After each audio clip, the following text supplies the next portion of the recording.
स्वर्गीय बाबा म्हणजेच गणपतरावजी देशमुख यांना वंदन करून आणि आपले जे सर्व महापुरुष आहेत, सुभेदार मल्हारराव होळकर, अहिल्याबाई होळकर, पुण्यश्लोक अहिल्याबाई होळकर, महाराजा यशवंतराव होळकर, संत बाळूमामा आणि ज्यांनी शिक्षणामध्ये म्हणजे दुष्काळी भागामध्ये शिक्षणाची मोहतगड रोवली ते बॅरिस्टर PK शेंडगे साहेब, माझे आमदार, आणि त्यांनी रोवलेलं झाड आहे त्याचं वटवृक्ष केले ते आपले आदरणीय चोपडे सर. नंतर काही माणसं अशी असतात त्यांचं कर्तृत्व खूप मोठं असतं पण ते दिसतच नाही, पण ते दिसायला लागलेत. असे आपले मांजरा सहकारी साखर कारखान्याचे उपाध्यक्ष, नंतर शिक्षण संस्था ज्यांनी बिर्लाची शिक्षण संस्था आणली आपल्या इथं लातूरमध्ये, पुन्हा नंतर लातूर DCC बँकेचे संचालक, नंतर काँग्रेसच्या OPCचे अध्यक्ष, आणि ते एवढंच नाही तर खूप श्रीमंत माणूस पण सर्वसामान्यामध्ये मिसळणारा असे आपले संमेलनाचे आमचे मार्गदर्शक आणि सर्वात महत्त्वाचं म्हणजे उपाध्यक्ष माननीय संभाजीराव सूरसाहेब. नंतर या ठिकाणी पुण्याहून आले, खूप मोठं समाजकार्य त्यांचं. त्यांनी आम्ही साहित्य संमेलन सुरू केलेलं आहे, आपण सर्वांनी बघतो. त्यांनी पुस्तकं गोळा करायचे संमेलन सुरू केले. वधूवर परिचय मेळावे घेतात सिनियर पत्रकार आपले गणेशजी पुजारी साहेब पुण्याहून आले. पुन्हा नंतर दुसरं सर्वात महत्त्वाचं सर्वात मोठं कर्तृत्व असलेले आपले बाळासाहेब कर्णवर पाटील, ते काही महत्त्वाच्या कामानिमित्त पुण्याला गेले, परंतु ते ज्येष्ठ पत्रकार भाग्यवंत नायकोडे त्यावेळी पण ते बसतात तिकडून साहेब, ते नंतर बोरडवाडीचे सरपंच आहेत विष्णू बोरड, अगदी तरुण सरपंच आहेत, परंतु त्यांच्याकडे हा विष्णू बिनविरोध निवड झाली. आणि ह्या सर्वांचं श्रेय आहे आपले बाळासाहेब कर्णवर साहेबांनी आपल्या समाजाचे ठाण्याहून आले API आहेत सोमनाथजी कर्णवर साहेब, त्याला घेऊन आले ते. आणि त्या बाळासाहेबांनी सांगितलेलं आहे तुमची काहीही जबाबदारी असेल तर मला सांगा, आम्ही आमच्या खांद्यावर यायला तयार आहोत. तर अशा तऱ्हेने ते सगळे माणसं, नंतर सर्वात महत्त्वाच्या ठिकाणी उपस्थित असलेले आपले अमोल पांढरे, पुन्हा नंतर हे आपले उज्ज्वल कुमार माने, ते तरुण भारतचे संपादक आहेत सोलापूरचे, ते अमोल पांढरे जेव्हापासून रासपमधून हाकलून दिले तेव्हापासून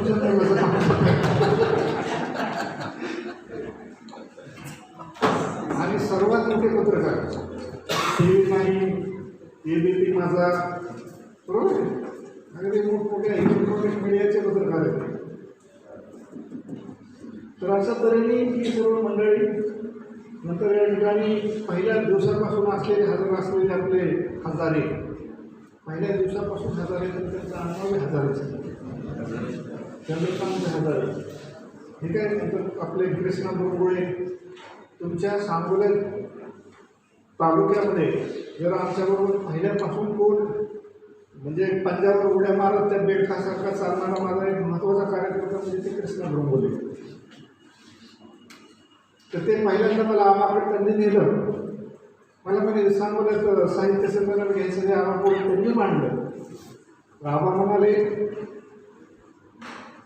बघितलं आमच्याकडे आणि त्यांनी सांगितलं माझी काहीच हरकत नाही, चांगलं करायचं असेल तर चांगलं करा आणि माझ्यापर्यंत कुठलाही प्रॉब्लेम येऊ देऊ नका. आणि म्हणूनच मग ही सगळी जबाबदारी खांद्यावर घेतली शिंगाडे सरांनी. शिंगाडे सर महाहुशार माणूस.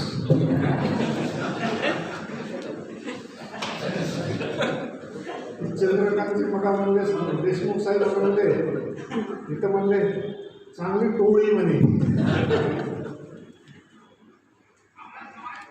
तर ही नुसतीच टोळी नसून ही एक कर्तृत्वान ज्ञानवंतांची टोळी असं मला वाटतं. तर अशा तऱ्हेने या ठिकाणी हजर असलेले डॉक्टर बाबासाहेब देशमुख, नंतर या ठिकाणी आपले टी भेरे साहेब, नंतर आलदर सर, त्यानंतर या ठिकाणी सर्व उपस्थित असलेले संयोजन समिती, तर सगळ्यांचीच नावं घेत नाही. येडगे सर आहेत, बेहरे सर आहेत, धायगुडे सर आहेत, बंटी, हे सगळे महत्त्वाचे कार्यकर्ते आहेत या ठिकाणी. तर अशा तऱ्हेने ही जी आपली जसा संतांचा मेळा असतो तसे आपण सर्व शिक्षक, सर्व पत्रकार आणि जे काही कार्यकर्ते आहेत हे आपण सर्व साहित्यिक आहोत आणि आपला साहित्यिकांचा मेळा आहे. आणि आपण हे सर्वजण साहित्यिक मिळून आपण आपल्या समाजाचा जो काही डोलारा आहे साहित्य संमेलनाचा तो उभा केलेला आहे. आणि ह्याची फलनिश्चिती अनेक लोक विचारतात, पण काही फलनिश्चिती अशी असते ती फळं दिसत नाहीत पण लागलेली असतात.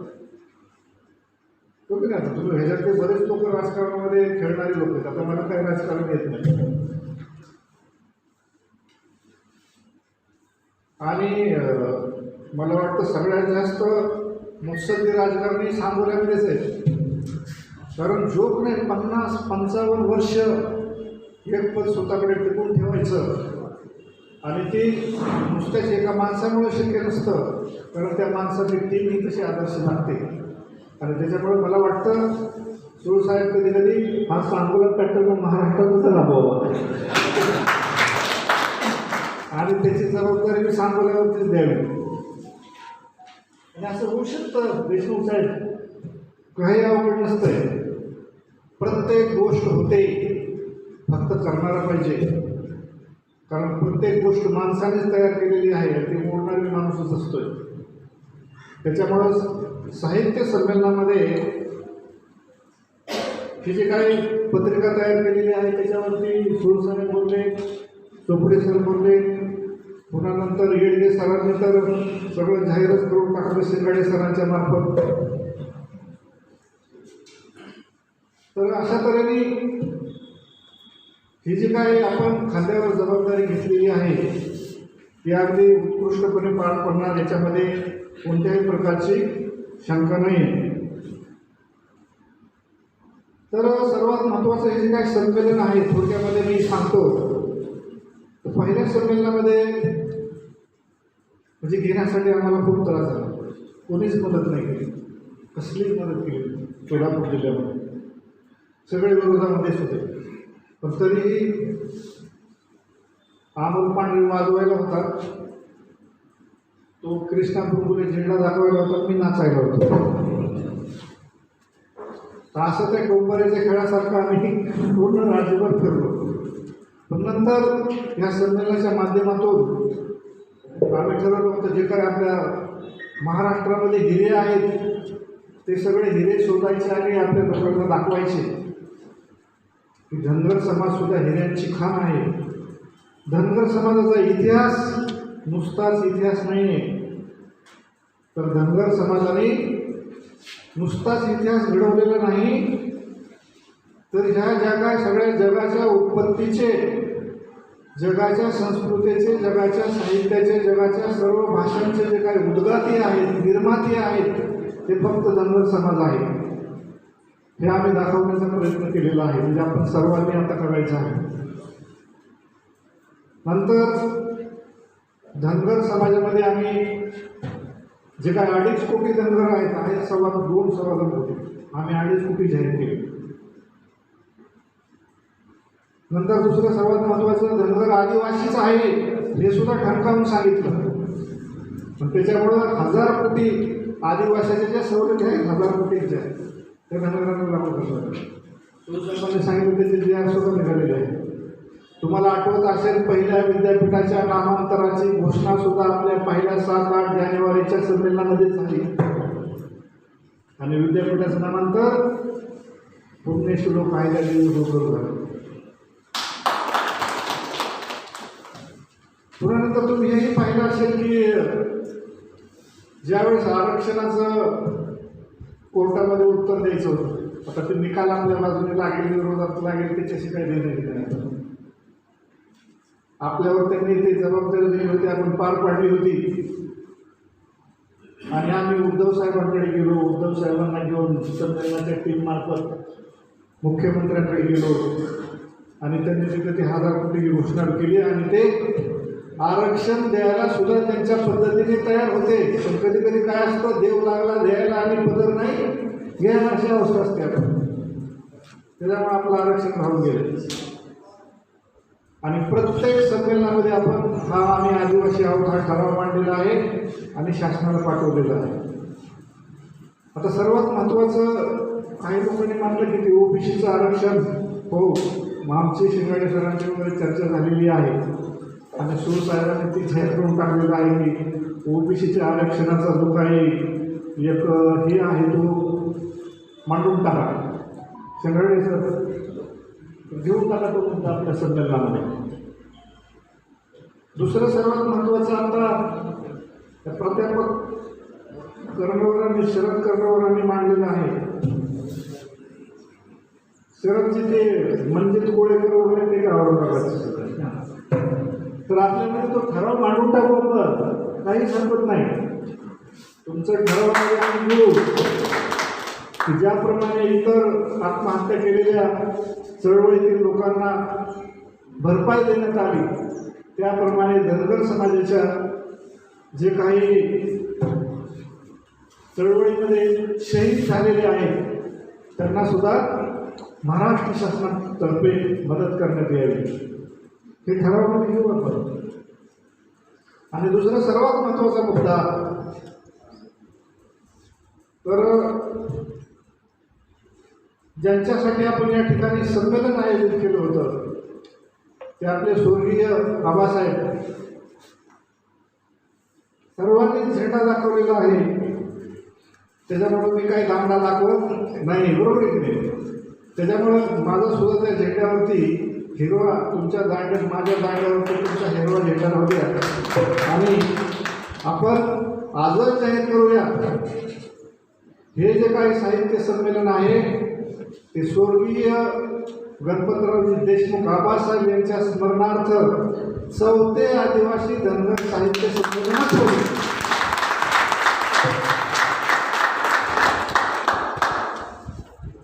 आणि अशा तऱ्हेने आबासाहेबांचं जे काही नावाचा गजर देशभर पसरलेला आहे, त्यामुळे आपल्या संमेलनाचा गजरही राज्यभर होईल आणि सर्वांना कळून चुकेल की हे जे लोक आहेत, समाजातली लोक आहेत, धनगर जमातीची लोक आहेत, ही लोक खूप जागरूक झालेली आहेत आणि ते प्रत्येक गोष्टीला त्यांचा आतापर्यंत दाबलेला जो काही इतिहास आहे ते दाबू देणार नाहीत. दाबण्याच्या अगोदरच ते पानं उघडायला लागलेली आहेत. आणि त्याच्यामुळे आम्ही ज्यावेळेस महाराष्ट्र लेवलला गणपतरावजी देशमुख यांना श्रद्धांजली अर्पण केली होती ऑनलाईन, त्यावेळेस त्या ठिकाणी बऱ्याच लोकांनी सांगितलं की त्यांनी जे केलेलं कार्यकर्तृत्व आहे डॉक्टर बाबासाहेबजी, ते पुस्तक रूपामध्ये अवेलेबल झालं पाहिजे. त्याच्यासाठी सुद्धा जे काही सांगोल्यातली लोक आहेत, प्राध्यापक मंडळी आहेत, शिक्षक आहेत किंवा जे कोणी आहेत, ज्यांना त्यांच्याबद्दल पहिल्यापासून आतापर्यंत सर्व माहिती आहे, त्या माणसाने ते सर्व दस्तऐवज जमा करावे आणि लवकरच त्यांच्यावरती पुस्तक तयार व्हावं. त्याच्यासाठी आपल्या आदिवासी धनगर साहित्य संमेलनामार्फत आम्हाला काय जे मदत करायची ते आम्ही करू. आणि तो जो काही इतिहास आहे तो इतिहास आपल्या सर्व महाराष्ट्रातील तरुणांसाठी आदर्श म्हणून समोर आला पाहिजे, त्यासाठी आपण प्रयत्न करू. तर अशा तऱ्हेने आज जर महाराष्ट्रामध्ये पाहिलं, मला सरांनी सांगितलं की साहित्य संमेलनाने काय केलं, खूप काय केलं. आज मी मुंबईपासून कोल्हापूरपर्यंत जातो आणि सरकारने मला कोल्हापूरहून फार नागपूरला पाठवलं आहे. माझी बदली केली गेली, ते पत्त्यावरच पडली माझी. मी प्रत्येक जिल्ह्याच्या ठिकाणी जाऊन आलो. विदर्भामध्ये अमरावतीला गेलो, यवतमाळला गेलो, पुन्हा अकोल्याला गेलो, बुलढाण्याला गेलो, सगळीकडे गेलो. आणि मी त्या शासनाचे आभार मानलो. मी आभार मानतोय तोपर्यंत पुन्हा शासनाने अजून मला मुंबईला पाठवायची तयारी केली. तर महाराष्ट्रामध्ये सगळीकडे घराघरात धनगर साहित्य संमेलन पोचलेलं आहे. म्हणजे सुशिक्षितांमध्ये मी ज्या ज्या ठिकाणी जाईल त्या त्या ठिकाणी त्यांनी माझं जंगी स्वागत केलं आणि त्यांनी सांगितलं आम्हाला सुद्धा साहित्य संमेलन घ्यायचे. आणि आज शिंगाडे सरांना सुद्धा फोन आले असतील, अमरावती वगैरे तिकडून आम्हाला यायचं आहे. कशासाठी? नियोजनासाठी. मी म्हटलं बाबा वेळ येऊ नका, तिकडे तो ओमिक्रॉन आपल्याकडे डोकावून बघतोय म्हणजे. आणि ते सरकारची काय आपल्याकडे सरळ नजर नाही मला अशी वागणी असते. त्याच्यामुळे म्हटलं आता नियोजनासाठी गर्दी करायची नाही. आपला कार्यक्रम गर्दीचा नाही, आपला कार्यक्रम धनगराचा मेळावा नाही, आपला कार्यक्रम धनगराची जत्रा नाही आणि आपला कार्यक्रम धनगराची यात्रा नाही. ही एक बुद्धिवंतांचा मेळा आहे आणि त्या मेळ्याला तुम्ही बस घेऊन या. तर अशा तऱ्हेने पूर्ण राज्यभर आपलं संमेलन गेलेलं आहे आणि त्या लोकांची तयारी आहे. तर याच्या पुढचं अमरावतीमध्ये घेणार, त्याच्यानंतरचं यवतमाळमध्ये घेणार. अशा तऱ्हेने हे संमेलन पूर्ण राज्यभर गेलेलं आहे. फक्त माझी आता एकच इच्छा आहे की हे जे काही बुद्धिवंत आहेत ह्या बुद्धिवंतांनी राज्य लेवलला सगळ्यांनी नुसतं संमेलनासाठी एकत्र न येता एकामेकाच्या विचारांची देवाणघेवाण करून एकमेकाचे सर्व प्रकारचे व्यवहार सुरू केले पाहिजे. मी त्याच्याशी ऐकली. पुन्हा दुसरं सर्वात महत्त्वाचं, ह्या बुद्धिवंतांनी हे जे काही आपला समाज आहे, वंचित घटक आहे, या सगळ्यांना एकत्र करण्याचा प्रयत्न केला पाहिजे आणि तो होतोय, चालू आहे. आज जिकडे तिकडे जर तुम्ही महाराष्ट्रामध्ये अहिल्याबाई होळकर जयंतीला पाहिलं तर राज्यभर सुरुवात झाली. आता यशवंतराव होळकर राज्यभर पोचत आहे, मल्हारराव होळकरही घराघरात पोचले. हे कशामुळे झाले सर्व? आज सर्व लोक राम राम नुसतं म्हणत नाही तर भेटलं काय म्हणतात, जय मल्हार. आणि ह्याच्यामुळे झाले काय माहिती का? मी ज्यावेळेस नागपूरला गेलो होतो पण त्यावेळेस मला एक जणांनी विचारले, साहेब तुम्ही कुठल्या जातीचे? तू शेजारी सांगतो साहेब तो जय मल्हार आहे. त्याचा शेजारी काय म्हणतो, सर जय मल्हार आहेत म्हणे आमची. फार अभिमान वाटला, कारण हे जय मल्हारवरती मी 2003ला पुरवणी काढली होती. तर अशा तऱ्हेने आता एवढं मोठं परिवर्तन झालेलं आहे. तर अशा तऱ्हेने जे काही समाजकार्य, साहित्यकार्य, सांस्कृतिक कार्य करणारे लोक आहेत त्यांनी समाजाच्या उन्नतीसाठी आणि प्रगतीसाठी प्रयत्न केला पाहिजे. आणि ज्यांना कोणाला तालुका लेवलचं, जिल्हा लेवलचं, राज्य लेवलचं राजकारण करायचं आहे त्यांनी जागतिक गुरुपटून पडायचं नाही, हे मी सांगतोय. कारण आम्ही तुमच्या मागे सक्षम उभा आहोत जातीवाले. तुम्ही इतर सर्व जाती धर्माला धरून राजकारण करायचं जे आबासाहेबांनी केलं.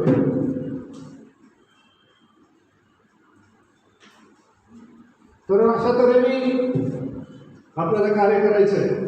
आणि मी ज्यावेळेस खुर्चीवर बसलेला असतो सरकारी, त्यावेळेस मी कोणत्याही जाती धर्माचा नसतो, त्यावेळेस मी घटनेचा असतो. मी ज्यावेळेस त्या ऑफिसामधून बाहेर येतो आणि ज्यावेळेस मला 2-4 आपले जे मला भेटतात त्यावेळेस मी धनगर असतो.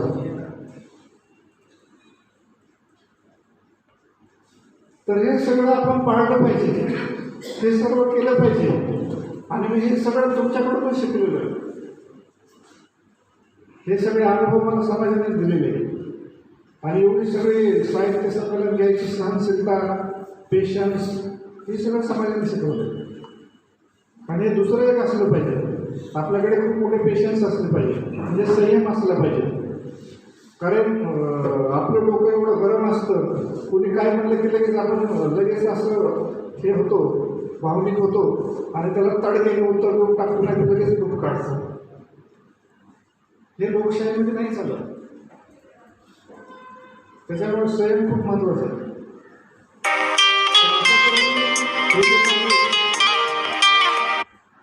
हा जो काही आपण तयार केलेला रथ आहे, हा 2 वर्ष झालं कोरोनामुळे थांबलाय. नाहीतर सर अजून 2 संमेलन झाले असते तर मग आपल्या महाराष्ट्रामध्ये सुद्धा असं डळमळ झालं असतं. तुम्ही म्हणता कसं काय? हो, झालं असतं. आपल्या साहित्य संमेलनाचे जे काय दुसरे सोबत अध्यक्ष होते आर पाटील, त्यांनी साहित्य संमेलन घेतलं आणि ते महाराष्ट्र आणि बार गोव्याच्या असोसिएशनच्या ह्याला उभं राहिले इलेक्शनला. त्यांचं नाव आम्ही सगळ्या आपल्या वकील मंडळीमध्ये मिसळवलं. संचालक झाले, ते निवडून आले 2 राज्यामधून सर्वात जास्त मतांनी.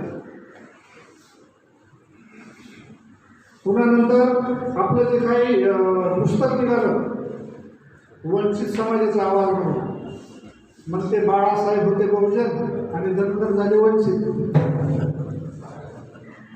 झालं त्या पांढरीकीला वाजवायला सुरुवात, बहुजन वंचित. महाराष्ट्राच्या राजकारणाची दिशा बदलली. सर ती पावर आहे संमेलनाची. सत्य सत्य आपलं सर्व हे झालं होतं, पंढरपूर ते बारामतीची दिंडी आणि संमेलन बी झालं. आम्ही गेलो ओबीसीकडं, म्हणलं माशाअल्लाह काँग्रेसला हे झाले, म्हटलं आपल्याला असं करायचं आहे. आले ना ते 24 आमदार उभा केले, मी 2 तिकीट दिले. ते वारिस पठाण आणि 2 निवडून आले ना. सोलापूरमध्ये मी कॅन्डिडेट उभा केले, 94,000 मतदान झालं. सर हे संमेलनाचा परिणाम. राष्ट्रवादी भुईसपाट झाली, काँग्रेस भुईसपाट झाली, पण पर्याय नसल्यामुळं भाजप आले. तर अशा तऱ्हेने ही जी काही लोकशाहीची चळवळ आहे याचा खूप मोठा परिणाम असतो. आणि आज आपले जे काही एवढे मोठमोठे अधिकारी आहेत, होत आहेत, आपली जी काही पुढची पिढी आहे, आपल्या समाजाची काही प्रतिमा आहे, ही निर्माण करण्याचं काम हे साहित्य संमेलन करत आहे. तुम्ही सांगा 2016 पर्यंत धनगर आहेत महाराष्ट्रामध्ये, हे तुम्हाला माहिती होतं का? राज्य लेवलला काय व्हायचे? फार तर पंढरपूरला एखादा वाजपेयी यायचा, गळ्यात डोळ घालायचा, वाजवायचा, निघून जायचा. आपल्यातलाच एखादा पोपट घ्यायचा, पिंजऱ्यामध्ये कोटायचा, त्याला म्हणायचं बघ तो पिंजरा तुझा माणूस आहे, तुम्ही सगळे आमच्याकडे या. आजपर्यंत असंच चाललं होतं. 2016 पासून धनगर समाजाची राज्यामध्ये एक प्रतिमा निर्माण करण्याचं काम या साहित्य संमेलनाने केलेलं आहे. नंतर सर्वांना स्टेजवरती एकत्र आणण्याचं काम सुद्धा या साहित्य संमेलनाने केलेलं आहे. याच्यामध्ये कोणत्याही प्रकारचं राजकारण नाही, पण ह्याचे वेगवेगळे परिणाम होत असतात. तुम्हाला एक मजा सांगतो, शरद पवार साहेबांनी सांगितलं की धनगर समाजाच्या साहित्य संमेलनाला जाणार आहे. राज्य लेवलच्या बातम्या लागल्या आणि 7-8 दिवसांनी 500 धनगर समाजाच्या कार्यकर्त्यांनी राष्ट्रवादीमध्ये प्रवेश केला. मी आपलं आव्हान घेतलं, त्याच्यात 2 आमदार होते. म्हणजे एवढे मोठे परिणाम या साहित्य संमेलनाचे होतात. साहित्य संमेलन हे लोकशाहीमधलं सगळ्यात मोठं मीडियामधलं हत्यार आहे. जे 4 हत्यार आहेत महत्वाची: सभागृह, प्रशासन, मीडिया आणि न्यायालय. त्याच्यातलं हे सगळ्यात मोठं व्यासपीठ आहे. आणि ह्या व्यासपीठाला दुसरा पर्याय नाही केला तर बरं होईल. आणि माझं दुसरं सर्वात महत्त्वाचं मत आहे की बाबा हे टकले सरांच्याच खांद्यावर ठेवण्यापेक्षा सगळ्या लोकांनी महाराष्ट्रामध्ये वाटून घेतलं तर मला अजून किती बरं वाटेल. मला आपलं मार्गदर्शन करून ठेवा की मी आपलं कुठं मी घोंगडं घेऊन काठी घेऊन नाचत यायला पाहिजे. पण जोपर्यंत तुम्ही कुणी घेत नाही आणि जोपर्यंत मी जिवंत आहे आणि जोपर्यंत माझ्याकडे जे काही चलन चालतं आहे तोपर्यंत मी हे साहित्य संमेलन घेण्यासाठी आणि ह्या समाजाची शान राखण्यासाठी हे साहित्य संमेलन बनवणार.